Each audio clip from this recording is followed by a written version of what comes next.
This is mine, right? Yes, sir. All right, cool. All right, so we get started here.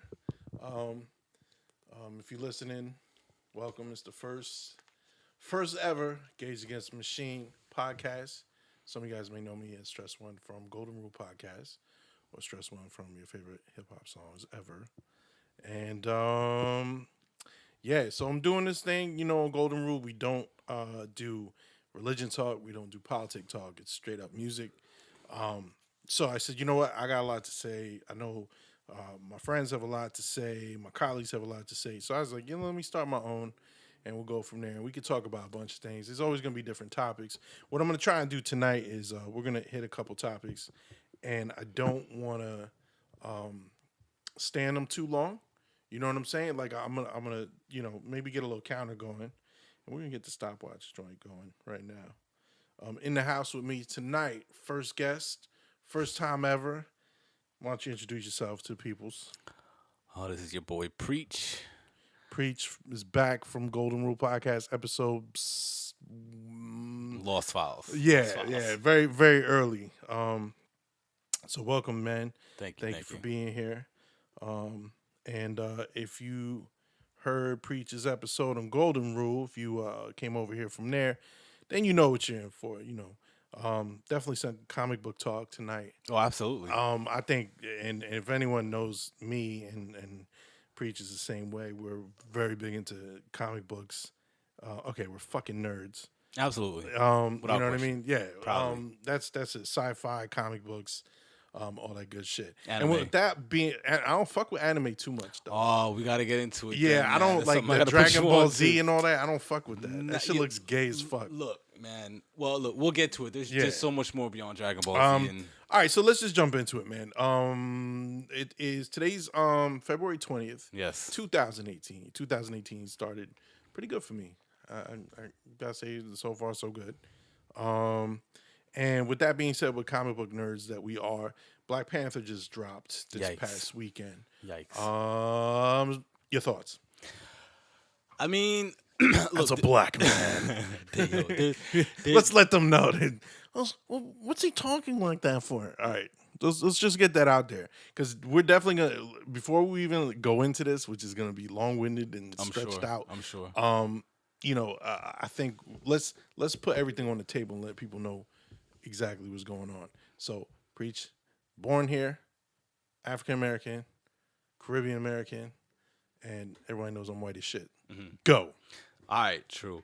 So, I mean, one thing I think everyone's going to learn about the show is always going to be layered. There's always going to be different levels to look at things. And I think we'll both deliberately do that, or you'll deliberately do that to try and make sure we try and include an all-encompassing perspective for a broader audience, right? So, in any event, with that being said, it's hard to even know where to start with Black Panther because there are so many layers to it. I can say the one thing, if I'm going to start anywhere, I think I got to talk about the one thing that resonates with me the most as far as being able to enjoy a movie with my family with a character that's relatable, a character that I can identify with. And, and I say that with caution only because there's been a lot of criticism and dissection of the movie You thus can move far. back from the mic a little bit. My bad. It's Making love to my mic, man. Yes, it's I need an adult Yeah. close. Sorry, my bad. Remember this shit? The golden rule. Oh, there we go. Rule There of we go. thumb. Rule of Yeah. thumb. That's like the fucking surfer fucking.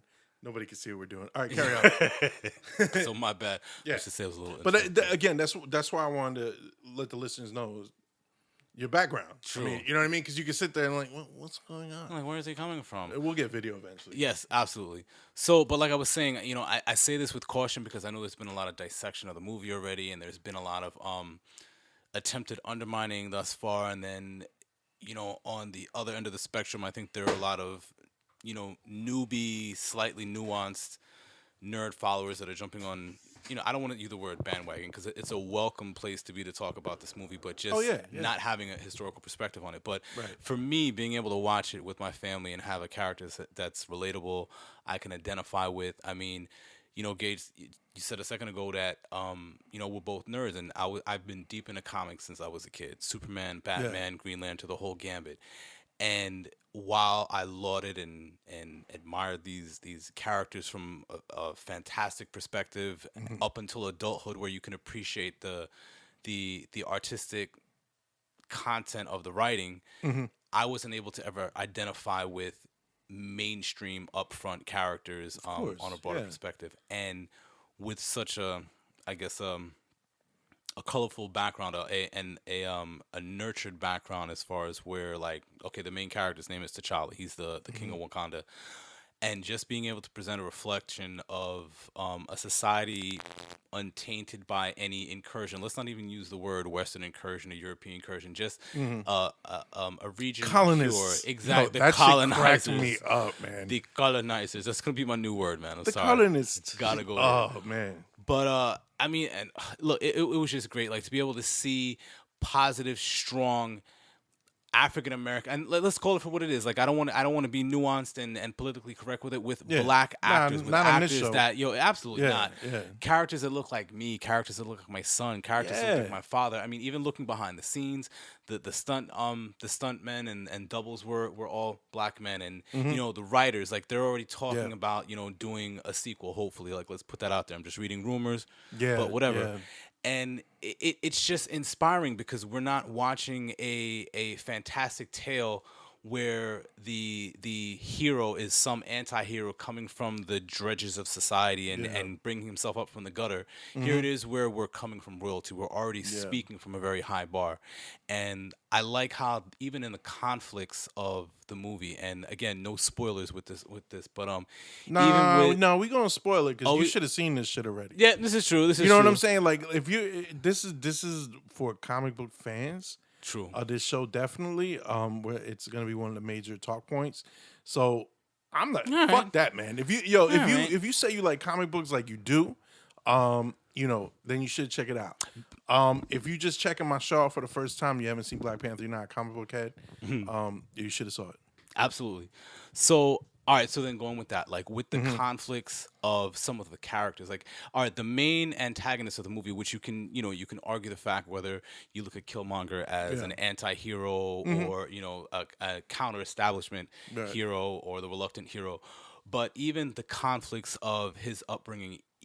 They start his story from being orphaned when his Yeah. father's killed. That was a dope story too. The way Oh man, dude, and the way the way they let it out, like how Yeah. they slowly paced it, it was wonderful. Yeah, yeah, yeah. So and just seeing just the stoicism and the posture of where everyone of this particular background and region and country comes from, and being able to identify with those faces, and you know tying it into conversations having with my parents and my mom and my dad, and of tales of old, where we're hearing stories of how we were standing fervently in the face of oppression, even going further back, like thousands and thousands of years, like really providing some, even though it's a comic book story, but Yeah. providing a reference point of saying that not all heroes are of a particular hue, of a lighter hue, and saying that it can't be a focal point where it's been said Or for even years. American. Yeah, exactly, Yeah, exactly. Like yeah. the great white hope, the policing of the world, Yeah. what have you. But,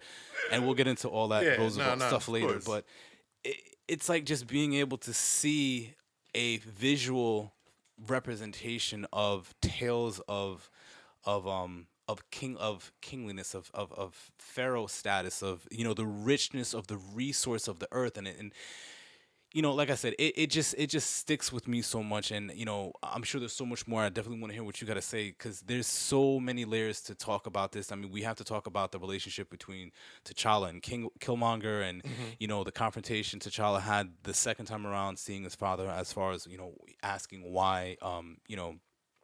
Let's jump into that real quick. Yeah. So, like I said before, they look at Killmonger as the anti-hero, or the villain, and there's a lot of buzz going on right now. Like, they're ranking him as like the greatest Marvel MCU villain You know right what? now.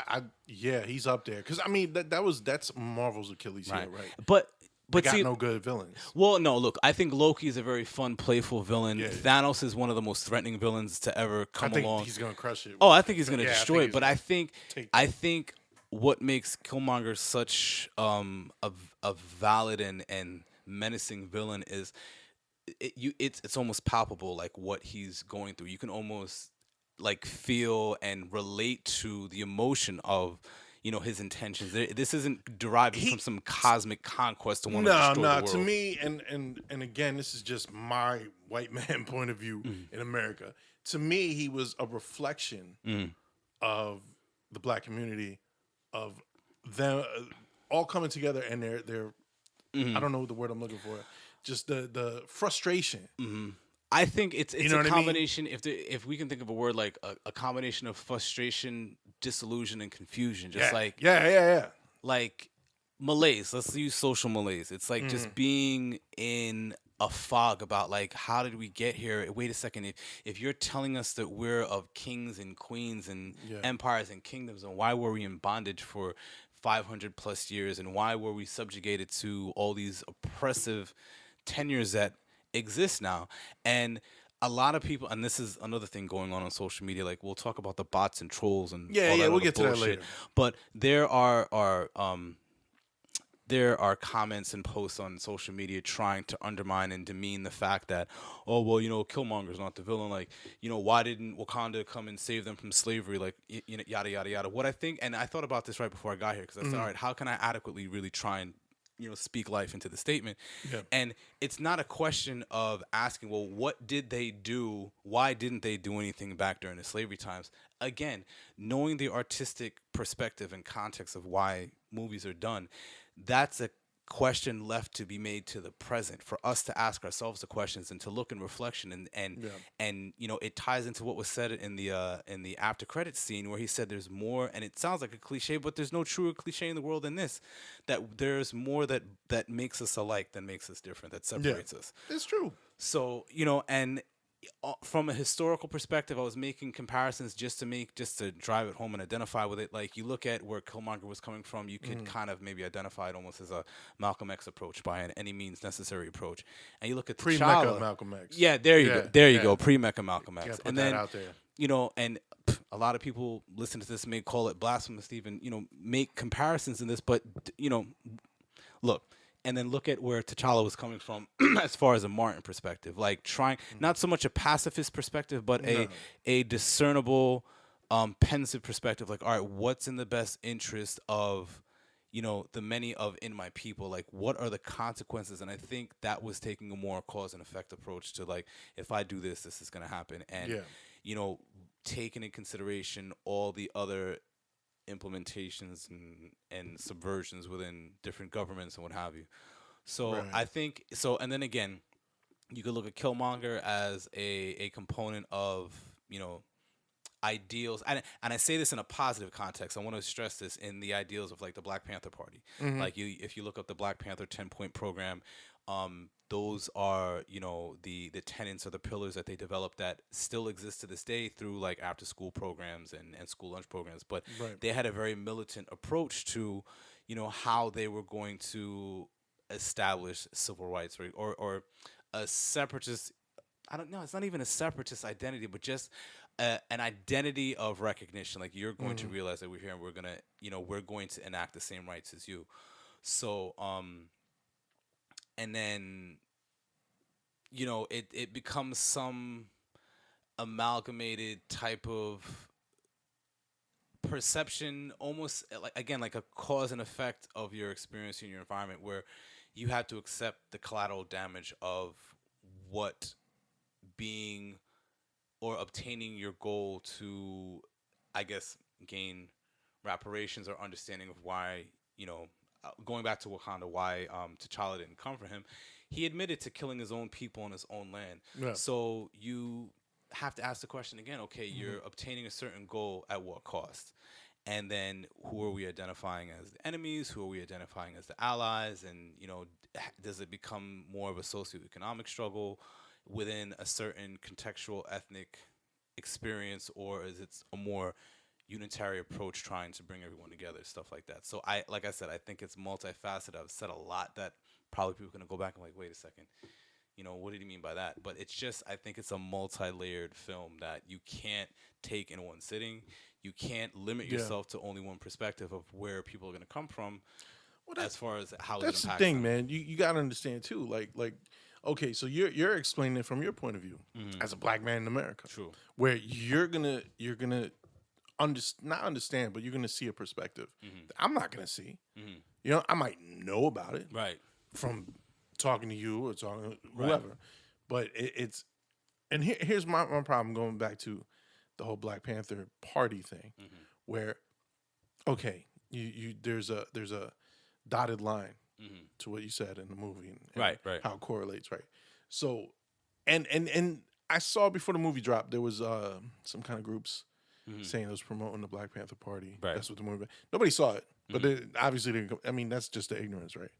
So again, it goes back to I think perspective of everybody, because I can't sit here as a white man in America, especially, and tell you you're wrong.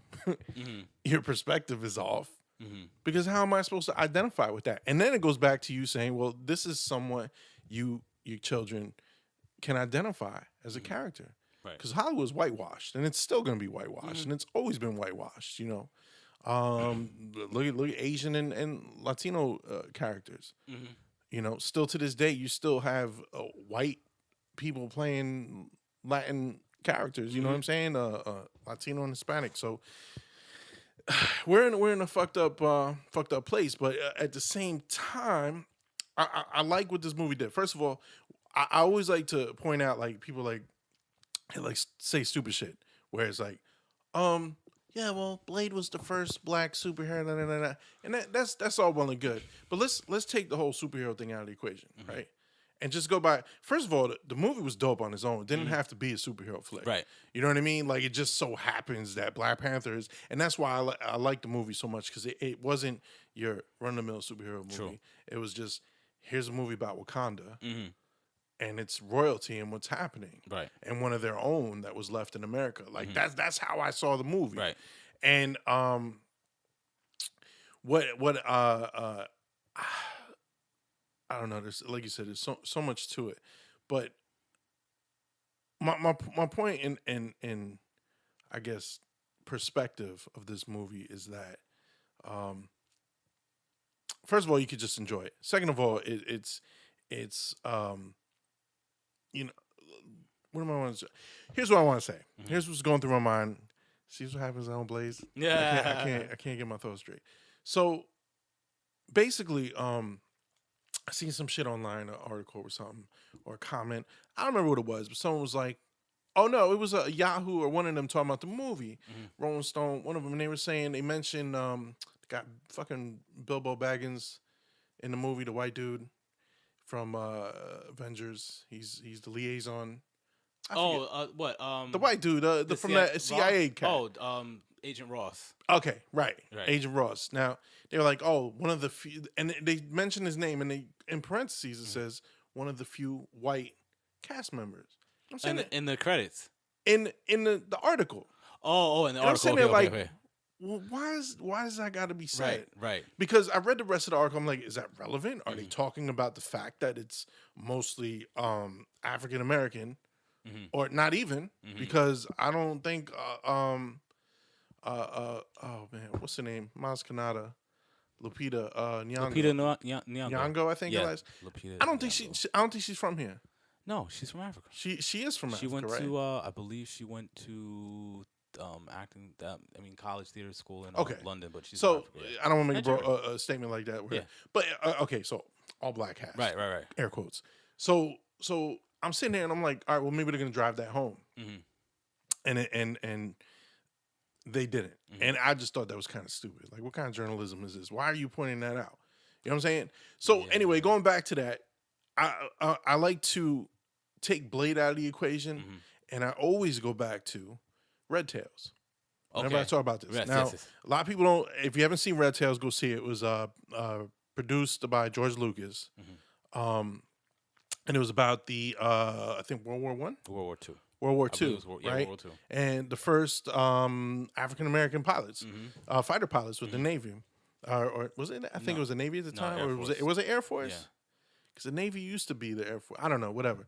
So, what a lot of people don't know about that movie, whether you like it or not, Hollywood would not bankroll this movie because there was hardly any white people in it. And that wasn't too long ago, 10 years ago, maybe. Mm-hmm. Okay. That is why I think a movie like Black Panther is so important. Mm-hmm. And it shows you Hollywood's not like, nah, fuck that. We're not paying for that. So George Lucas, with his billions and billions of fucking Star Wars money, Star Wars paid for that movie. Yep. So again, when people sit there and they wanna, talk about shit they don't know, and they see, and that's just society, right? So like, and as a white man, I'm gonna say, well, why are all the black people liking that? I don't like that. Like, that's a mentality. I'm telling you right now. Like, it's just it's sickening, man. It goes back to, and we can talk about this later. Just how people just like come together to hate on other, and not even color and racism. It's just groups of people in this country come together, whether you live in the same street. You live in it, and then just in a microcosm when you bring it up to race. Nah, that dials it up like to fucking 20. Black Panther, fuck that. Did you see it? No. You know what I mean? Like, shut the fuck up. Yep. It's like the minute anyone that's not white gets something in this country, white people lose their mind. Yep. Okay, Sorry. like my ex, before Obama got in, we both said, if this motherfucker wins, white people are going to lose their shit. And that racism, that deep, dark racism that I know was there, we see now, is out in the open the last 10 fucking years. Yep. You know what I mean? And and this is my point. My point is, black people don't got a lot when it comes to Hollywood. Right? And here's a movie that Disney, of all people, who, like I said, we talked the other day, I'm a little skeptical still. I don't trust those cocksuckers. You know what I'm saying? Like, they're racist as shit. Their beginnings are racist. Yeah, I mean, that's tinfoil conspiracy shit, but there's some proof behind that. But what annoys me is that, first of all, here we got a comic book movie. Is what it is. Black Panther, dope fucking character. One of the dopest Marvel characters ever. You know what I mean? You talk to any comic book nerd. Yep. No, people found out Black Panther was going to be in Civil War and lost their shit. You know what I mean? And I think that strip that away, and then you have this movie, and it's being torn down for really no reason. So wait, let me make a couple comments about that. Yeah. And so going back to what you said about the second, like, everyone's wondering, like, why is everyone gravitating to this movie? And I was just saying to one of my boys on the way over here that it's so funny how, like, when a Harry Potter movie comes out, a Star Wars movie comes out, a Star Trek movie comes out, everyone's out there cosplaying like whatever, and it's all fine and dandy. Yeah. And then now I see all the and granted, now we also got to talk about the possibility of a lot of trolling going on this weekend as far as these foreign interlopers and foreign players in social media. And look, again, this is not conspiracy theory. This is being talked about in mainstream media and what have you. But you have all these people degrading and downplaying African Americans going out and being proud of what they see. Exactly. And let me see which direction I want to go in with this. So tying into your Red Tail situation where they figured Hollywood execs whatever figured society doesn't want to see this. So George Lucas, and he's married to a black woman. Exactly. But the thing is, I don't think it's Hollywood says people don't want to see this. Hollywood's very fucking racist. Right. Right. No. And so they were like, no, we're just not going to bankroll that because there's black people in it. Right. No. And let's take it a step further. That's exactly not even so much just a majority black cast, a majority successful black cast. Like, and it's not successful as far as the actors, but successful as far as the characters. They're a representation of a triumph.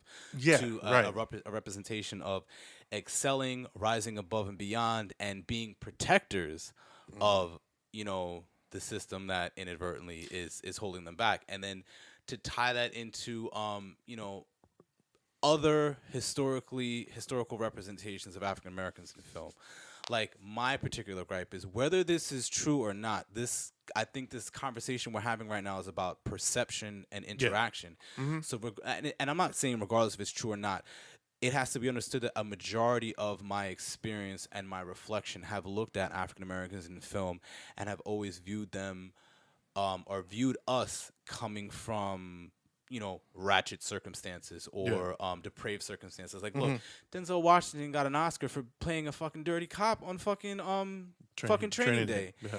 And then, you look at movies like Glory, where with Matthew Broderick and Denzel. Glory was the shit. I mean, yes, absolutely. But then, speaking of that triumph, but we're also talking of the strong actors in that film, speaking from a reference point and speaking in the context of the character of oppression and still fighting for equality, and still me knowing in 2018 or 1990, whenever that movie came out, still being in the context of knowing that. Yeah, that's a great movie. We've triumphed in, Civil War won and have you, but I still know the hundreds of years of, Jim Crow laws and black codes everything and was lynchings nice and civil dandy rights after movement. it, right? Yeah, so I mean, and so the reason why I bring those situations up in contrast with like things with Black Panther is here the movie starts from a pedestal of excellence. Yeah. It starts from a place where you're already shining. You're already there's the only other place to go from there is up. And even though there's developments in the movie where you think T'Challa dies, it's still the upward progression. Like there isn't any faltering, and there isn't any and just showing the relationships. Like there weren't any challenging relationships to an extreme extent in the movie based on socioeconomic status. You got 1 more minute. Oh, sorry. And then, you look at what was going on in Glory, and then just, I mean, how different segments of society were treated. So No, this just deserves its whole show, but we can't. My go bad, into that. yo. No. Right. I mean, I specifically wanted you to break down how Right. you felt about it. I think that was a great starting point. And it's important we talk about this, and it has nothing to do like that's the thing. Like the subject matter of the movie, you can even take that away. Just what has happened by this movie coming out has really showed some true colors again, with whether you see people on social media, whether you see people in person and talking and saying certain shit, whether it's good or it's stupid. I think it's like anything in America. Right. But the fact remains that, and I'll say it and I'll say it again, that as soon as someone of color in this country gets something that maybe almost parallels something that white folks have that they treasure, like Harry Potter, fucking Star Wars, right? They don't like it. Nope. They don't like it. And again, and I'm not, Mr. Social Justice Warrior and shit, but at the same time, what I people are like, well, who are you to say what do you know? And I give this example to some of my Italian family members, and I saw something online yesterday about we Italians first came over here, there was problems like most people. Not to say it was like people of color, but like all right, my name's Gage Caldwell. All right, I don't look Italian. My mom's Italian.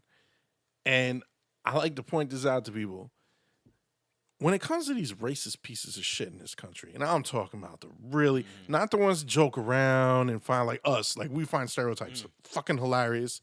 You know what I mean? And we hit each for years. Me and this guy been hitting each other up. Kids. You know what I mean? Like because we find it funny and it's no one takes it to heart. We don't mean it. But as a white man, I've been in circles where motherfuckers will sit there and then they say some shit where I'm like, whoa, I feel uncomfortable. And it's hard to make me feel uncomfortable. Right. And I feel uncomfortable. And what I tell some of my Italian family members is, you're not white. As far as we're white, but we're not white. And they always look at me funny. I says, okay, here's an example. They could be a circle of us talking. Again, I'm Gage Caldwell. Don't look Italian. Maybe you don't know I'm Italian. A couple Italians talking. One Italian. Italian walks away. Guarantee, grease ball, motherfucker, Italian. There will be a fucking, you know what I mean? A stab. And then, and this has happened more than 4 times in my life. At work and shit like that. And I'm sitting here like, that opened my fucking eyes. Like, what?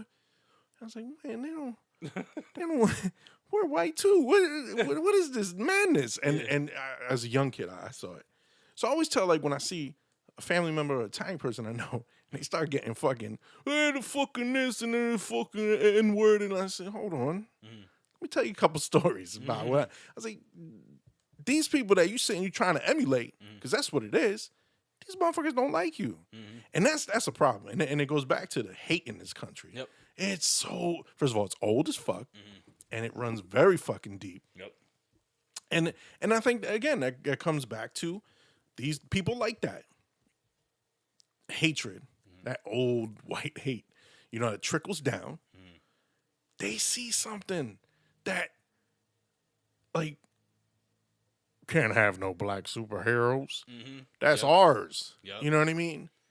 And the minute when was the last Blade movie? And let's keep it on sci-fi. Like, you know what I mean? Like people lost their shit when fucking John Boyega came to Star Wars. Yo. Like, well, what's the problem? I couldn't believe that shit. Bro, Childish Gambino was getting like death threats when they were gonna cast him for Spider-Man. Yeah. Come on now. Now, first of all, I don't care what color you are. You put that kid in any fucking movie, I'll watch it. Especially a comic book movie. Yep. First of all, he's funny. Who? Childish Gambino? Yeah. Yo, he's in the Solo movie. That's right. He's playing Orlando Carlisian. Yo, it's gonna be sick. Yo, I can't wait for it. All right, so let's get off this shit for a minute. Let's keep it a little sci-fi comic book. Okay, cool. Yeah, all right, let's so do that. yeah, because we got a little. Yeah, we people might have got bored. Yeah, my bad. Maybe they fast forward and shit.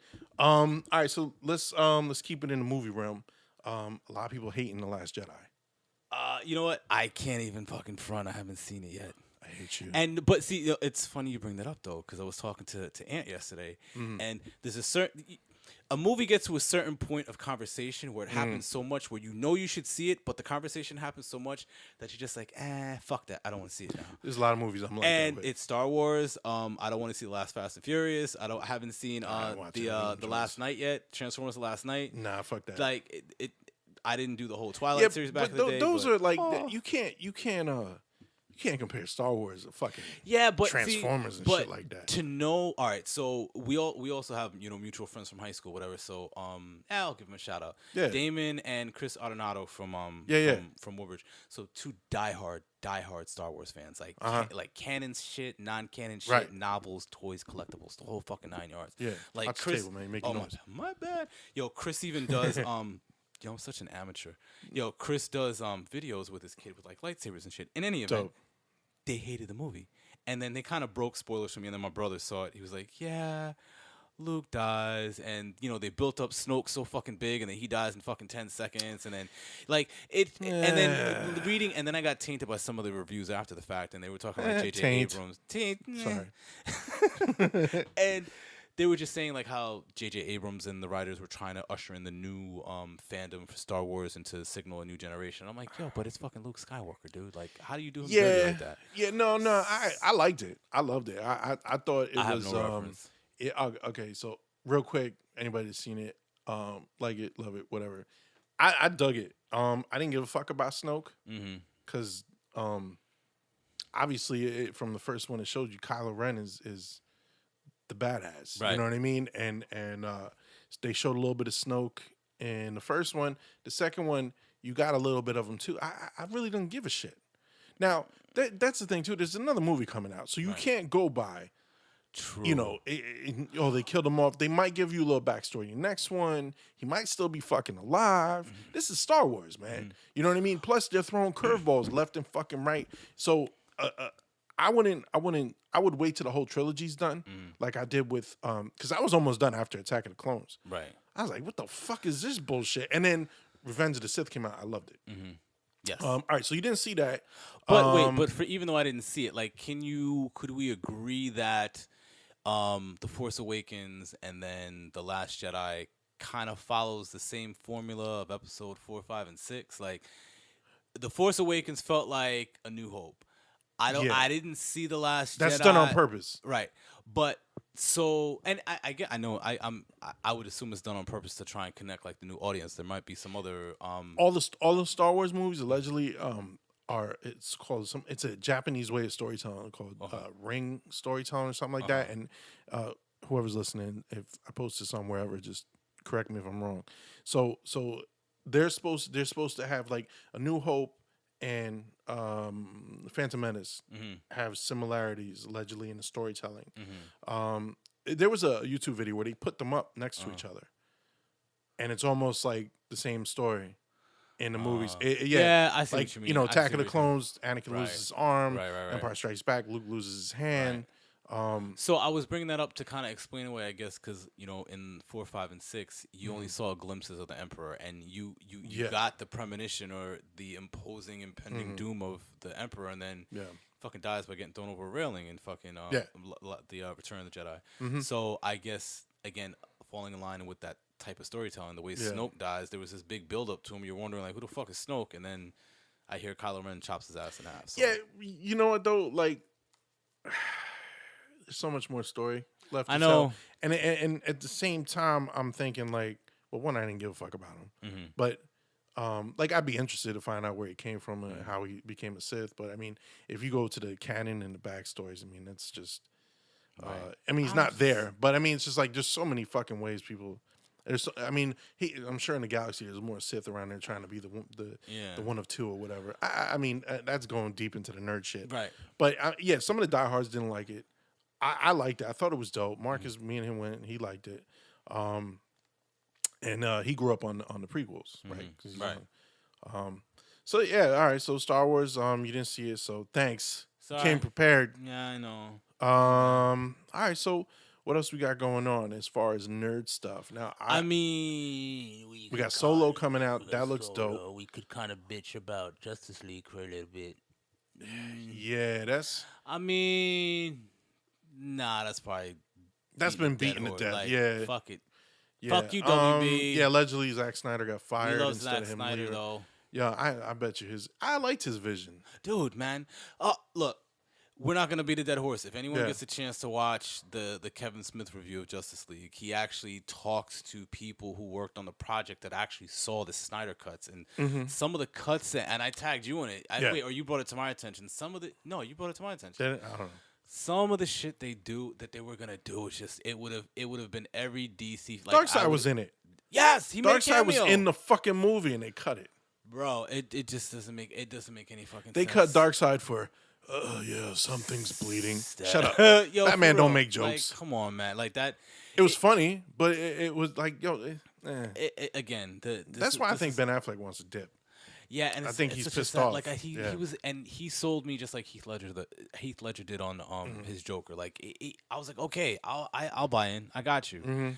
And then they're gonna fuck him over. And you know what? He's probably looked at all the other shit that Clooney did and Val Kilmer did. And Clooney even says in an interview, he's like, "Yo, I ruined Batman." So Ben's probably sitting here looking like, you know what? I'm not gonna be the next Clooney. So I'm gonna walk away from this with my integrity. And well, he didn't walk yet. So hopefully he doesn't. Hopefully, but look, if he walks, it's relaunch the DCEU or relaunch it. Okay. Well, you know what? Nah, not really, because I like Aquaman. I like Flash. Yeah. Wonder Woman did excellent. Superman.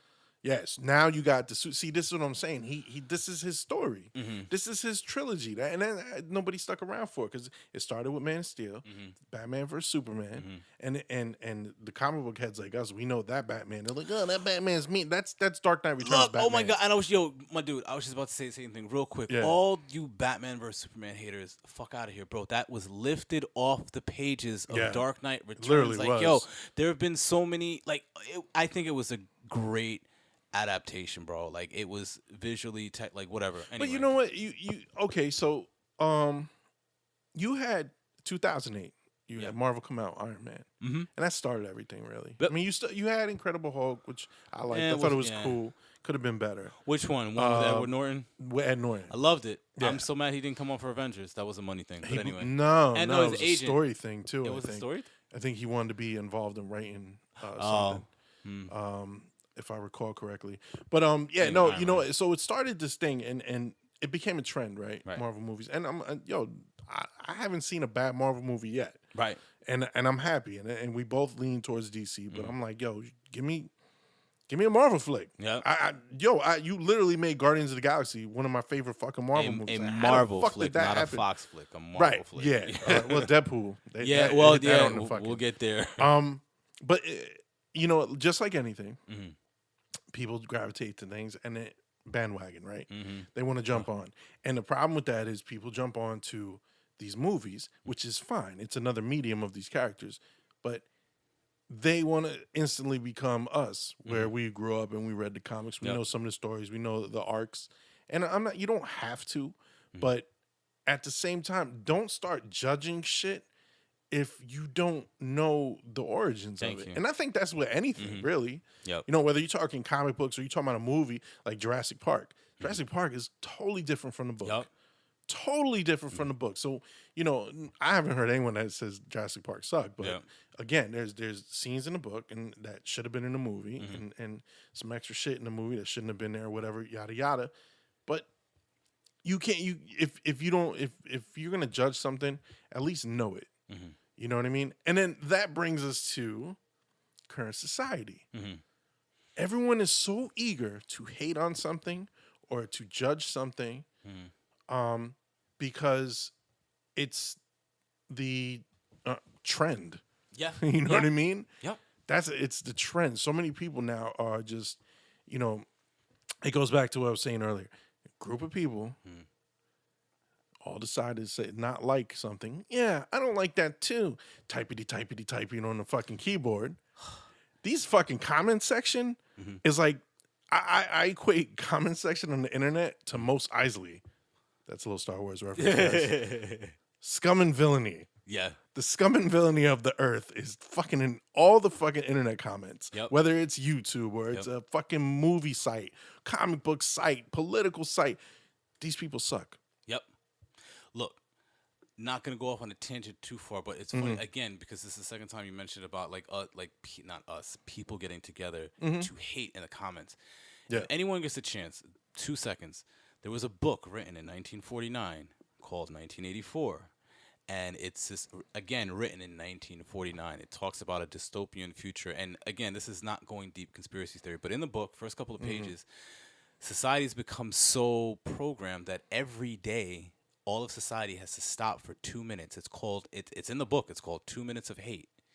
They sit there and they watch TV and they listen to the opposition. And in the book, it happens to be a very liberal opposition, but they hate on it for 2 minutes. And the guy talks about the transition of, you know, consciously doing it and then subconsciously just falling into it as part of routine. And it's just that daily routine. We're being, you know, conditioned.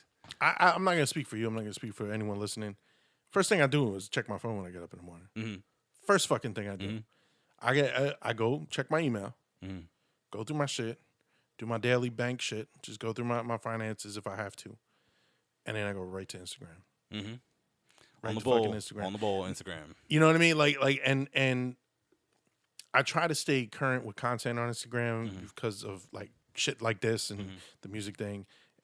But that's not an excuse. It used to be an excuse for me. And then I realized, I'm like, no, motherfucker, you addicted to waking up and seeing this shit every day. So now, lately, I've been holding off, trying to hold off. Unless I go drop a deuce and I'm like, what the fuck am I gonna do? Read a shampoo bottle like it's 1995? You know what I'm saying? So I'm like, you know what? I'm gonna go and you know, go through it. But and your point that 2 minutes is turned into 2 hours. Yep.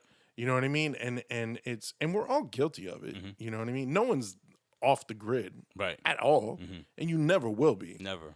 You'll never be off the grid unless you don't have a phone, you don't have an internet connection. You know, it's just it's what it is.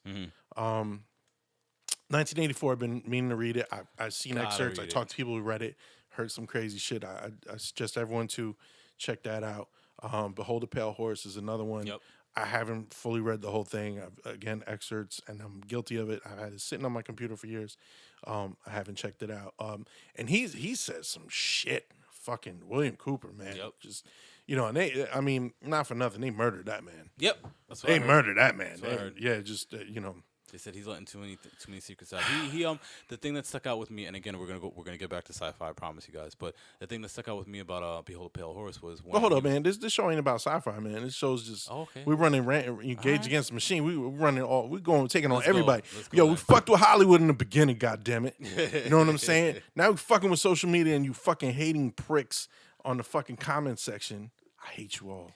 It's called like I was saying. It was called shock testing. marketing and shock testing. Like, so what he says in Behold a Pale Horse, from what I recall, because it's been decades since I read it, where marketers and manufacturers will basically test the public. Like, they'll put a product out there and test how the society reacts to the product, and then they evolved it into like media. They'll put certain information out there and see how society reacts to the information. Right. So they do shock testing and social experimenting, where they'll see how society reacts to certain stimuli. And granted, it, again, reading it way back when, you know, in its infancy, people look at it as conspiracy theory and, oh, you're fucking crazy, go put your little tin hat on. But again, fast forward to Friday, February, whatever this past Friday was, when they indicted 13 Russians for, you know, setting up dummy companies and basically promoting propaganda media. And the fucking crazy thing is, again, cliche. History and life is a fucking cliche. The more things change, the more they stay the same. If we don't learn from our past, we're doomed to repeat it. People refuse to believe that there's any propaganda influence in how we're being conditioned to interact with one another now. We don't have to go but back to World War II, when Adolf Hitler was dropping flyers onto the fucking, you know, battlefield and speaking over loudspeakers to the African American regiments, saying your own country doesn't love you, you know, they're lynching you and killing you. Why don't you come over and work on our side? Likewise, when you know, when Russia finally invaded parts of East Germany, or it was either Russia or London, but they were, you know, spewing propaganda over loudspeakers and dropping flyers on Germany, saying that they're going to get defeated. You have the propaganda ministries during World War II in Korea, in China. There's this guy called Mao Zedong, and he actually kidnapped a, you know, prominent South Korean actress and had her become part of the propaganda theater, and, you know, to influence, you know, group thought. And then again, going backwards, you look at certain German propaganda films like Metropolis. That's it's an old silent film. Yeah, I never saw it. I heard about it though. It's almost like 1984. It talks about a dystopian future. You have the working class subterraneans who basically are the pillars and the foundation of the city, and then you have the ruling class elite running things. Look, so man, that's like a precursor to Marxism. again, you're talking about propaganda and actors, right? Right. Let's take it back to let's take it on our side. You're talking about Nazis, right? Ronald Reagan. He's a fucking actor. Yep. Okay, this dude's a fucking actor. He came in, and what happened on his watch? A lot. Yep. A lot. The decimation of the black community with crack cocaine. Yep. Facts. Yep. It's not conspiracy. That's facts. Okay. Him, the Iran Contra, Ollie fucking, North. you know what I mean? Like that was that Bush or that was him? Oh, was that Bush? That might have been Bush. Yes. Wait. Or was it Clinton? It probably began with him though. Well, they're all Yeah. fucking Okay. They're all in. cahoots. Either way, I mean, you know, look, man. Here's the thing. He's an actor. A lot of shit went down when he was president. You know, fucking the drugs, the cocaine coming in was insane. Noriega. They knew about it. That was Noriega was his man. Yep. All right. So fast forward to now, we have a fucking reality star, and you want to talk about the Hitler on the loudspeakers and shit like that. This motherfucker's on When you Twitter talk going about nuts. that, no, Twitter too. But I'm just saying, and we're gonna build a wall. Yeah. And if they're not gonna pay it, we're gonna make it higher. Yo, I seen that shit, and that's every politician. But this motherfucker's saying some shit.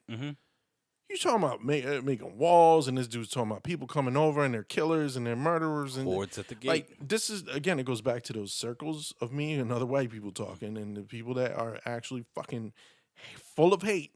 It's the same fucking rhetoric. Yep. Same fucking rhetoric. Yep.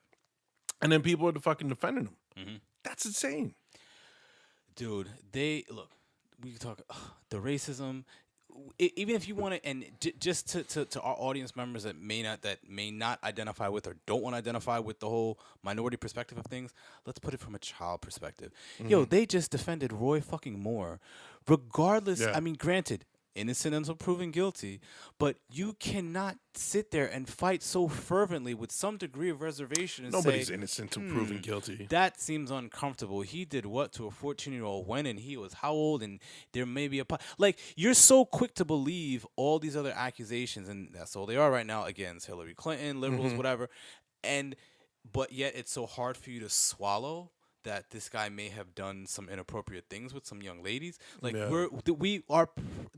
and it fucking pains me to say this shit, but our president is on tape stating you can just grab him by the pussy. You can do whatever the fuck you Yeah, want. but you know, I mean, look, man, he's the first one that got caught putting that shit True. out there. They all, But it you still know, doesn't make it any less doesn't make it any right. But disgusting it's and not. just It's eye-opening. disgusting, but now, yeah, eye opening for people that can't think for themselves.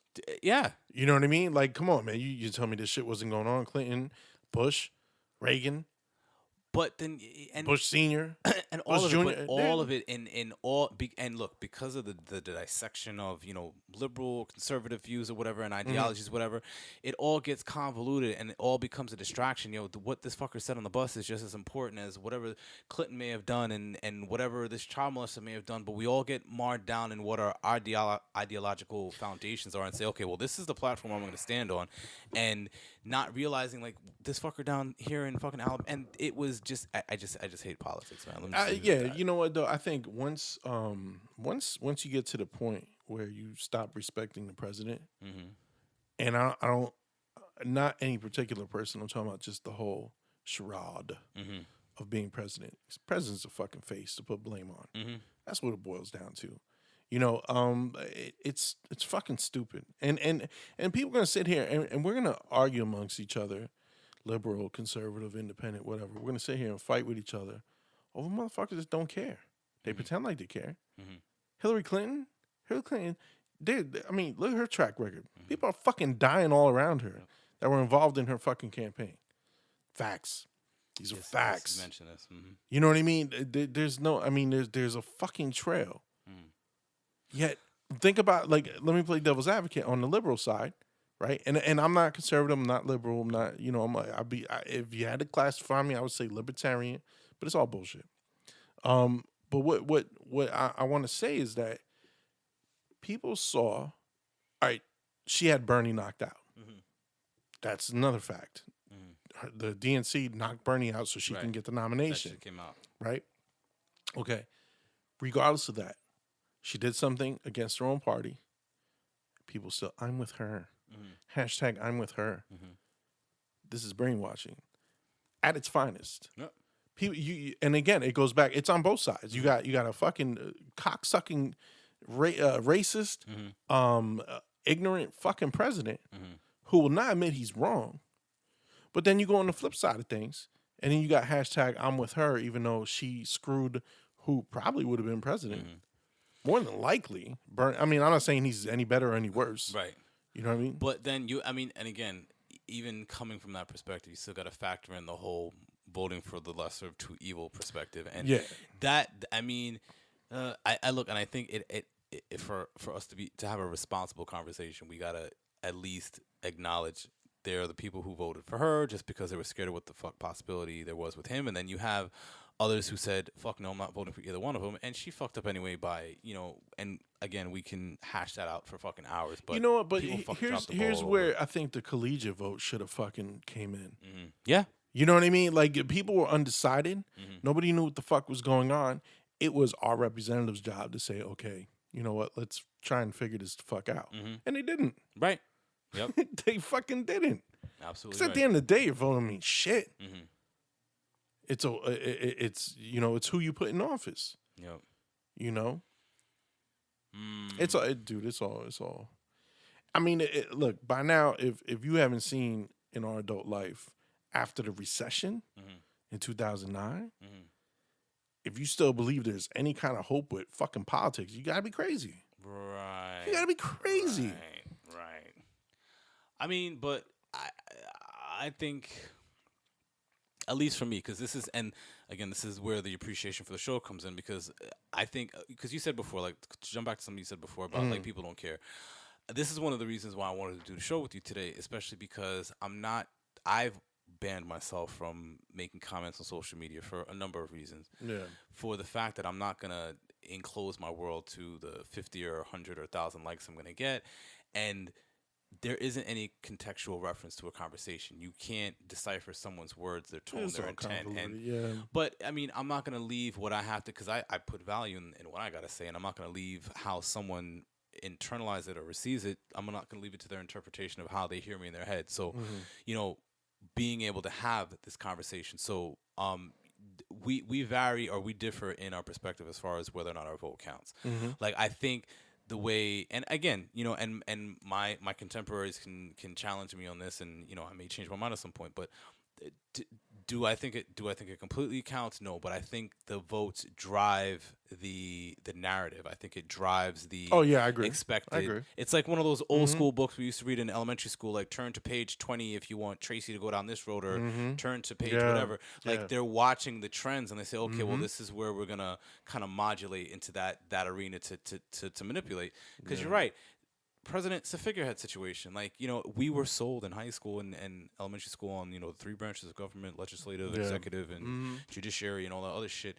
And so it's a default thought now where we're going to defer blame onto the singular identity of the president and not hold everyone else accountable that we allegedly voted for and aren't doing their fucking jobs. They're like, don't get mad at us, go get mad at the fucking president. Get mad at everybody, bro. Everybody's fucking up. Yeah. No, I know, you're right, man. It's, you know, it goes all the way down to you know, your judges in your fucking neighborhood, man. You know, and that's the problem. That, I mean, that really is the problem. Is too much corruption, man. And you're not gonna. There's, I mean, what are we gonna do? Game's rigged. Nothing you can do about it. Just gotta play the game. See, but as a white man, here we go. As a white man in America, I can say that because I don't have too many obstacles, Right. you know. And again, it goes back to perspective. That's my superpower. Facts. I'm a fucking white man in America, bro. I get away with a lot of shit. Yep. A lot of shit, and I don't need to go back in my past. And you already know what I'm talking about. You know, there were points where, had I been anyone else, you know, I would have been in some trouble. But when you talk like this, I'm sorry, sir, I'll never do it again. You get a pass.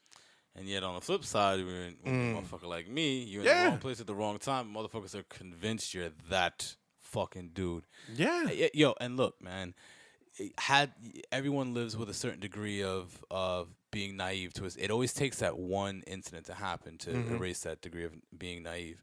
And it happened in 93 in good old Woodbridge, New Jersey. You know, basically being beat down for the cops, being convinced we were other people, and we're sitting there fighting tooth and nail, and like, yo, it's not us, and again, being in the wrong fucking place at the wrong fucking time. And that goes back to the fucking inbred hate. You know, that old hate. Yep. I remember when I transferred to Woodbridge, coming from Avenel. Oh, it was lovely. I remember those days.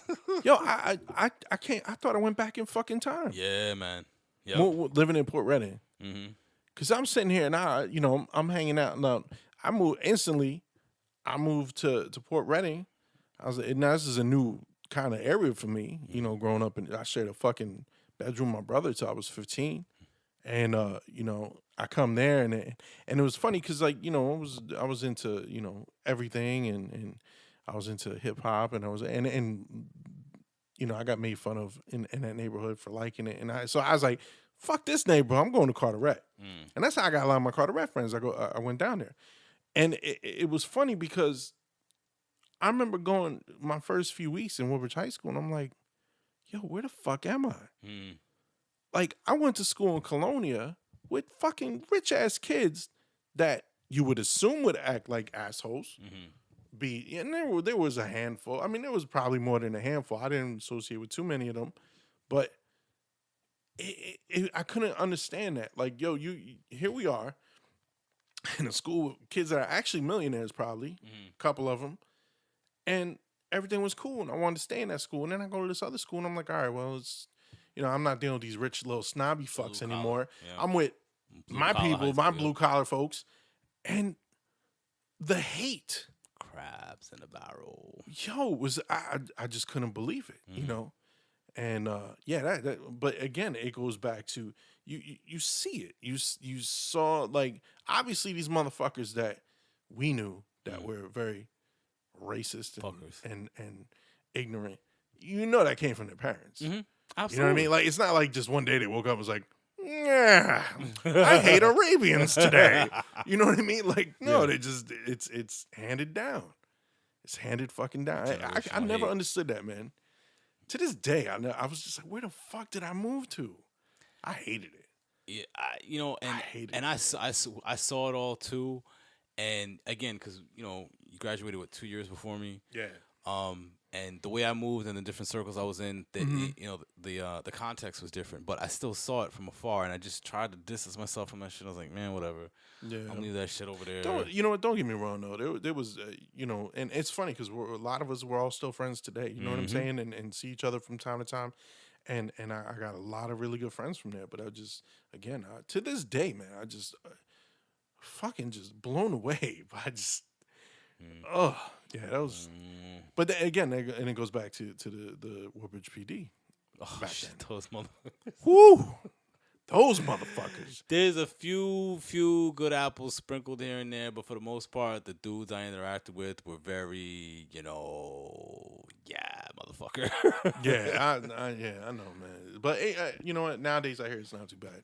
Yeah, man. So. I mean, they got some good dudes out there, but it's still. But even for them having good ones out there now, just the scars that they left with us. Like, I went, and again, I tried not to buy into that whole the man thing growing up. Like, I guess trying to be ignorant of what my situation was. Like, oh, I'm gonna be able to rise above people seem whatever, and the shit happened. I'm just like, what the fuck? Like, these motherfuckers really just profiled me on some, I was wearing a Negro, when that incident from 1993, I remember it well. Anyway, I was wearing a Negro League hat, and cop pulls me out the car. He's like, where's the X, man?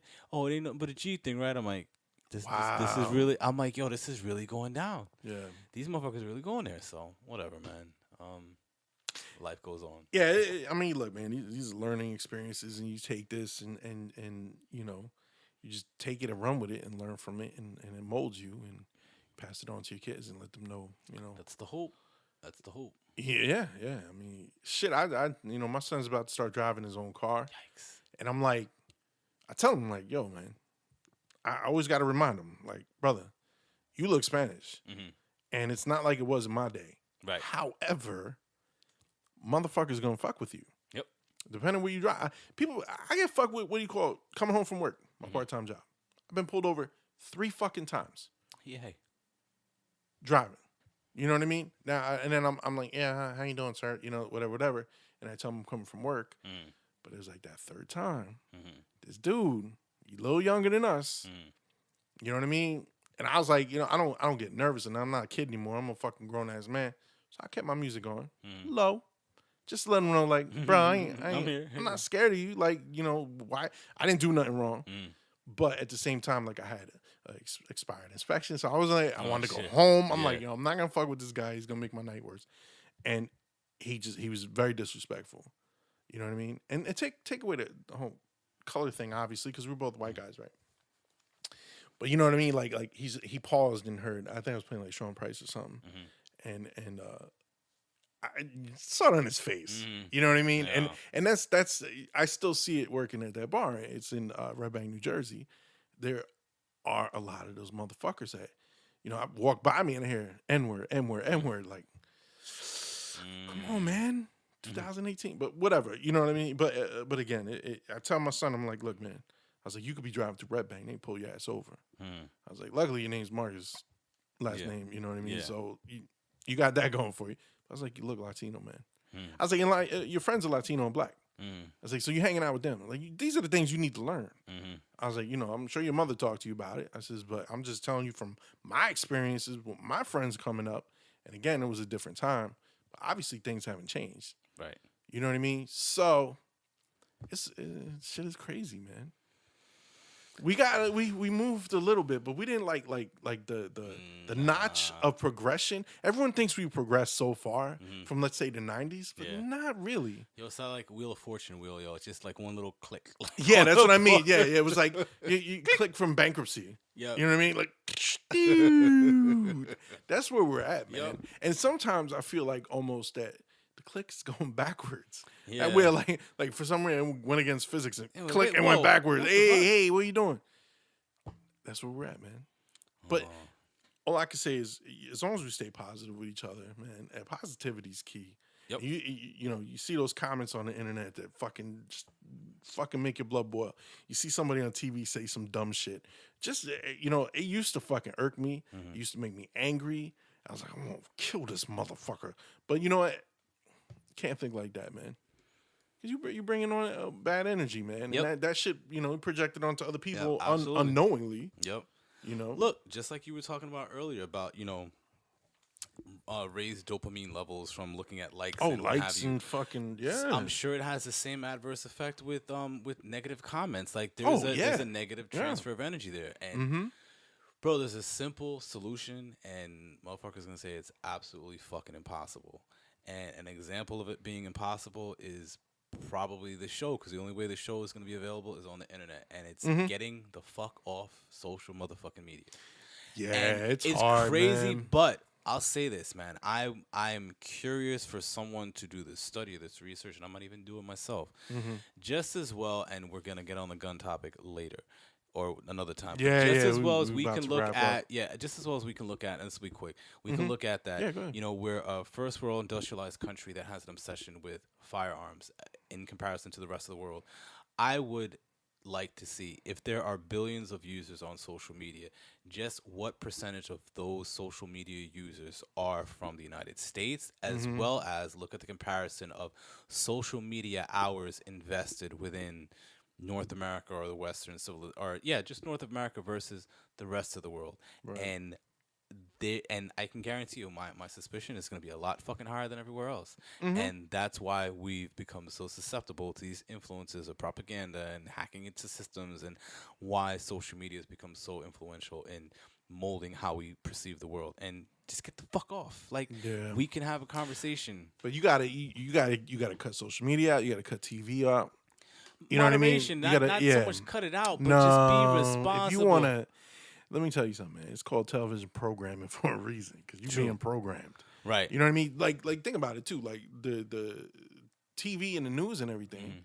That Yeah. was the internet before, right? Yep. And then again, that sways your fucking opinion. Right. Because whether you're putting on MSNBC and you're going to be swayed to a liberal point of view, or you're going to put on Fox News and be swayed to a fucking conservative point of view, you're still being like, I got family members who talk out of their fucking ass because they're regurgitating what they saw on the television. But see, but now this is my problem with that too. Is I don't find that there should be a problem with, you know, turning on the station and getting a central station, left-leaning station, or a right-leaning station.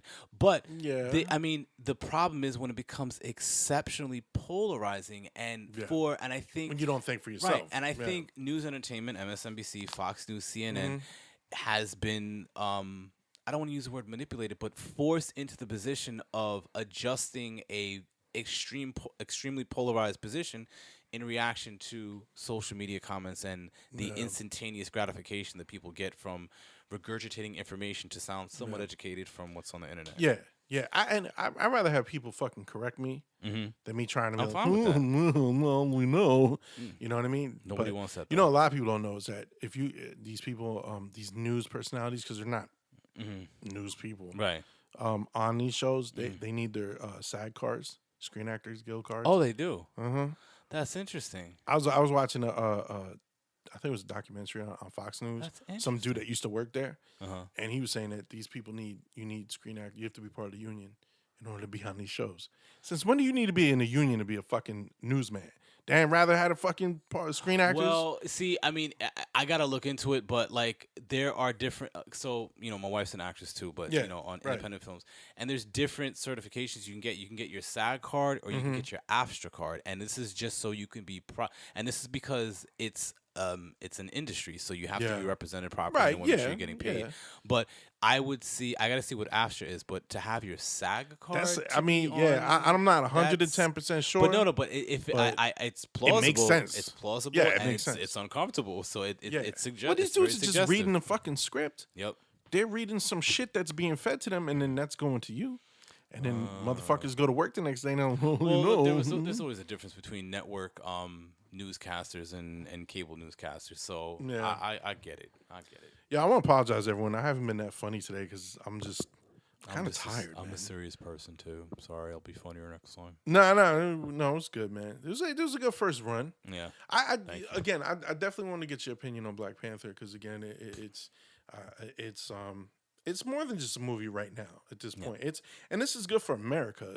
Not you know what I mean? Like not just comic book fans, African Americans, Africans. Like we didn't even talk about that. Yeah. Oh. You know what I mean? Now Africans have that someone to relate to on the screen. You know what I mean? And that's there, but again, doing the rounds on social media today, there were a lot of Africans upset by the representation of Wakanda, and I'm like, dude, again, fictitious. Can we be symbolic? Right? About things? And that's okay. That's okay. It's okay not to like things. Right. That's a big point that I want to drive home before we go. Yo, it's okay not to like shit that someone else don't like. Right. It's okay. It's okay. Like motherfuckers gonna come to me and be like, yo, I like mumble rap, whatever. I'm not gonna fucking stop talking to you because you like we disagree. It's okay not to like stuff. Well, we shouldn't like that that pedophile dude you posted. Oh, the kid today. with the rainbow mouth. That motherfucker. Oh, I haven't heard. I probably heard his shit. What It's the garbage. Fuck? The dude looks creepy. I'm not even gonna say his name because I don't want to give him any fucking Thank burn. you. Good. But yeah, and you could tell he's a fucking label mess. Because I studied him a little bit after someone asked if that story was true, and I was like, well, yeah. I was like, let me read a few more stories and make sure. And it was. But yeah, I watched a video from him when he first came out, and he didn't look like none of that. And in his video was a bunch of fucking his boys, right? Then you go fast forward to another video, and he has the stereotypical gang, bloods, yada yada in the video. He looks different. He's totally like yo. He was like this Rico Suave looking motherfucker. Oh, they vanilla iced him out then, yo. Yeah, kinda. Yeah. That's kind of, you could tell it's an industry industry thing. move, yo. Oh. Yeah, definitely without a doubt. All right, anyway, so yo, check it out. This has been Gage Against the Machine. Got my man preach in the fucking house. And yo, thanks for listening. This is the first time, and we're just gonna get the kinks out and keep it moving. I think I'm gonna do a schedule next time, but we kept track of the time, and I think we did good. And I don't have anywhere to promote this right now, so check it out. I'm gonna promote Golden Rule Podcast with my man Paradigm P, who right now is on paternity leave. So it is me and Money Mark. If you want to check that out, that's www.goldenrulepodcast.com. You can catch us on iTunes. You can catch us on Google Play. You can catch us anywhere. We're on there. On the site, we have with 49 episodes coming up on 50. That is going to be next month. And go check us out. This is Gage Against the Machine. I'm Gage Brandon, your host. Again, we got Preaching House. And check it. This is what we're going to do. Go to @Stress1 on all social media. I'll be promoting this show there for now. And then once I get a website connected and a YouTube channel, I will promote it. Deuce. And you guys can check it out. Thank you for joining. We're done. Thank you for listening. And fuck Trump.